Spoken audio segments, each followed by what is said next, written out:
O presidente Jair Bolsonaro participou de uma cerimônia que marca a visita às obras da Ponte de Integração Brasil-Paraguai, acompanhado pelo presidente do Paraguai, Mário Abdo Benítez. Em seu discurso, Bolsonaro enfatizou que a Itaipu Binacional é um exemplo para o mundo na geração de energia a partir de fontes renováveis. O presidente lembrou que a obra foi idealizada e construída pelos governos militares do Brasil e do Paraguai em uma parceria que uniu os dois países. O presidente lembrou ainda que, em sua gestão, a hidrelétrica passou a financiar obras em toda a região, como a segunda ponte entre os países, que chamou de uma grandiosidade de engenharia que nos orgulha a todos, e a extensão do aeroporto de Foz do Iguaçu. Apoiadores do presidente Jair Bolsonaro e pessoas que apenas têm um discurso diferente do imposto pelo cartel midiático vêm sendo perseguidos, em especial pelo judiciário.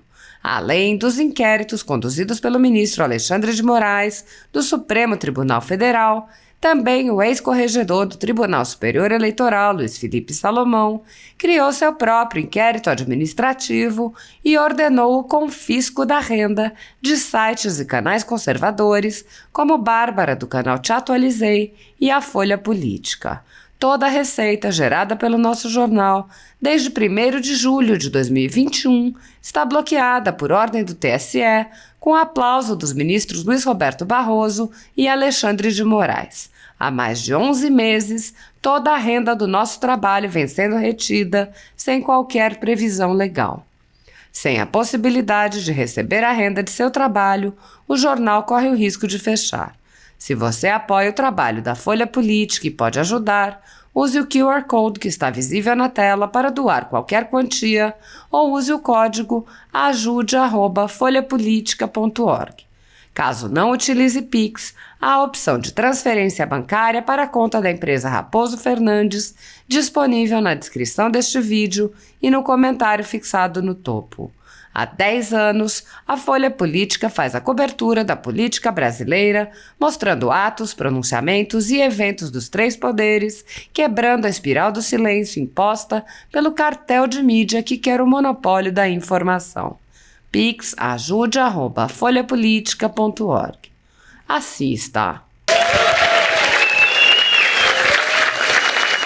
Ouviremos agora o pronunciamento do senhor presidente da República, Jair Bolsonaro.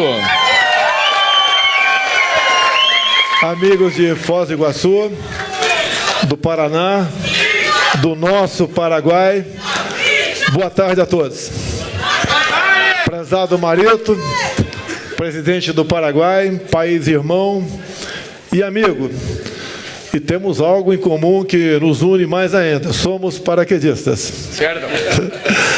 Prezado Dom Sérgio, prezado governador Ratinho, autoridades, senhoras e senhores. Eu chamo Itaipu mais que binacional. Tem outro país aqui envolvido, o país chamado Paraná, do presidente Ratinho Júnior.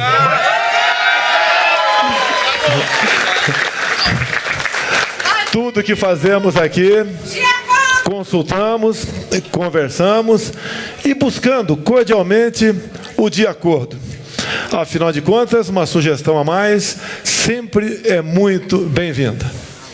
Itaipu Binacional, um exemplo para o mundo de geração de energia de fonte renovável. O Brasil é exemplo para o mundo na preservação ambiental. 2/3 do nosso território são preservados. E temos a segunda maior matriz energética proporcional. Perdemos apenas para um país. Mas avançamos nessa área. Temos um vasto campo pela frente, como energia eólica e solar, cada vez mais presente em nosso meio. Essa ideia de Itaipu foi lá atrás, dos governos militares do Brasil e do Paraguai. Obras fantásticas, feitas em parceria. E elas realmente, mais do que promovem os nossos países, nos dão a garantia, a certeza da geração de energia. Itaipu Binacional, cada vez mais, aparece, em especial na região, mais do que uma geradora de energia. Uma empresa que toca obras. E eu costumo dizer, o presidente da República Nacional é o melhor secretário que o governador Ratinho tem. É um casamento que só nos dá alegria. Há pouco concluímos aqui a extensão do aeroporto de Foz do Iguaçu.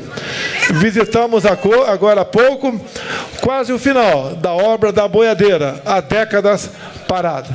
E agora estamos vendo essa grandiosidade de engenharia que nos orgulha a todos, que vai integrar mais ainda o Brasil com o nosso Paraguai. Assim como já temos a ordem de serviço para uma outra ponte, em Porto Murtinho. Itaipu, então, binacional, é uma empresa que faz mais do que gerar energia, gera progresso e gera integração.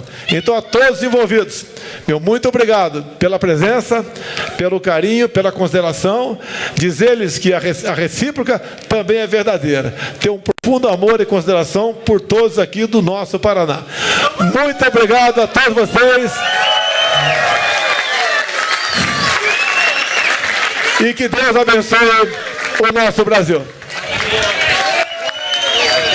Muito obrigado, senhor presidente. Senhoras e senhores, está encerrada esta cerimônia.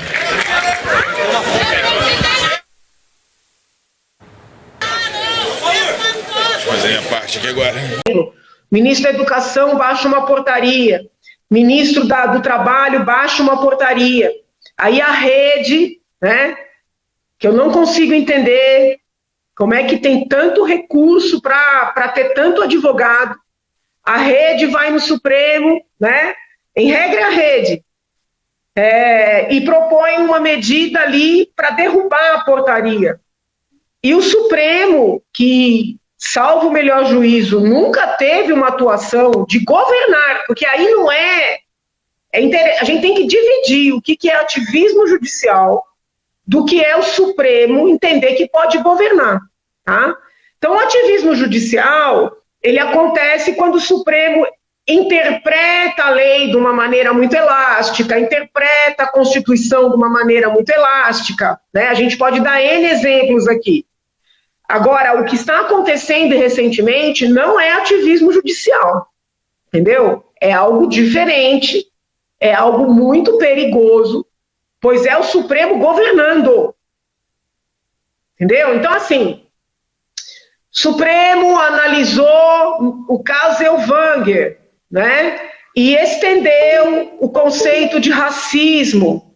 E, num segundo momento, estendeu racismo para a homofobia, criando um tipo penal. Isso é ativismo? É ativismo. Eu critico? Critico, sobretudo porque tem a ver com criação de crime, tá? O Supremo está analisando ali uma ação do PSOL para, eventualmente, legalizar o aborto e ter como um procedimento realizado no SUS. Né? Isso é ativismo? É ativismo. Eu critico? Critico. Em especial porque você está lidando com direitos fundamentais. Porque todo indivíduo tem direito a nascer. Tá? Mas o que a gente está vivendo hoje é algo completamente diferente. É a corte governando. Porque quando você tem, né, um presidente, um grupo de ministros baixando normativas nada exageradas,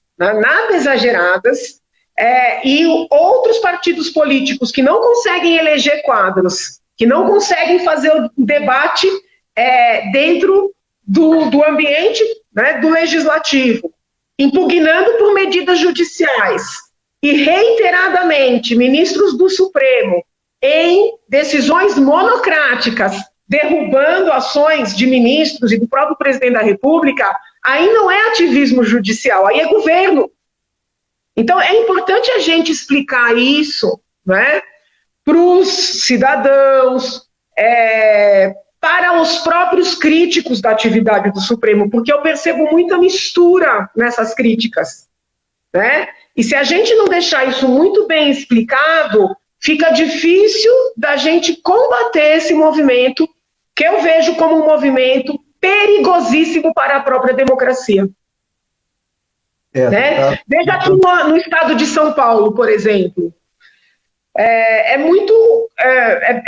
Existem algumas situações em que parlamentares vão ao Tribunal de Justiça, seja para questionar aprovações no âmbito da Assembleia, alguns questionam modalidades de votação, houve decisões do TJ que eu já critiquei por entender que eram, vamos dizer assim, alguma modalidade de interferência na atividade do Legislativo, porém, né, não existe uma situação do TJ que se equipare à atividade do Supremo. É muito comum o TJ dizer, olha, isso é do âmbito do Legislativo, quando encerrar a discussão lá, eventualmente podemos avaliar, num caso concreto, a incidência da lei. Não existe essa gana, né, do TJ governar São Paulo. Quantas vezes a oposição questionou um ato de um governador aqui de São Paulo, situações que eu mesma, vamos dizer assim, era contrária à decisão do governador. Como sou, né? Sou muito crítica às muitas decisões que o João Dória tomou aí ao longo do seu mandato, e o Rodrigo Garcia vem seguindo igual, né? Eu sou muito crítica, mas o TJ tem esse cuidado, né, de não governar, vamos dizer assim, no lugar de quem foi eleito governador, de quem foi eleito deputado, e o Supremo não está tomando esse mesmo cuidado. Penso eu que isso esteja acontecendo por ser um governo de direita, um governo Bolsonaro, né, e é muito evidente que o Bolsonaro é persona não grata ali dos ministros. Porque não aconteceu isso no governo Temer, não aconteceu isso no governo Dilma, não aconteceu isso no governo Lula, né? E eu acredito, obviamente, que se eventualmente o ex-presidente vier a ser eleito, que não é impossível, é bom que os direitistas estejam conscientes disso, que se o ex-presidente Lula for eleito, o Supremo não vai proceder dessa forma. Eu acredito que isso não vai acontecer. Então, a gente tem que olhar para o que está acontecendo no país, né? Não tem precedentes, não tem precedentes.